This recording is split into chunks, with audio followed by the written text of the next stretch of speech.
Good morning दोस्तों।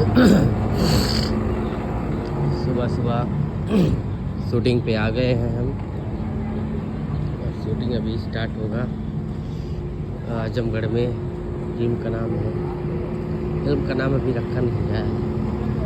Hero हमारे jubilee star 2099 से, जो कि सुपर स्टार है और आजमगढ़ में शूटिंग हो रहा है। यहाँ के सांसद यहीं की शूटिंग होगा और सारा भीड़ भाड़ चल रहा है। किसी कच्चे घर के पास होगा शूटिंग और यहाँ लोग नाश्ता वास्ता कर रहे हैं। यहाँ यार ड्रेस कपड़े उपड़े बनते हैं। यहाँ चाय वाय का काम हो रहा है।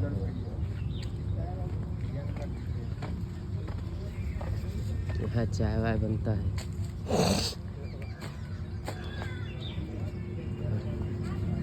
इधर लाइट वाइट का काम है।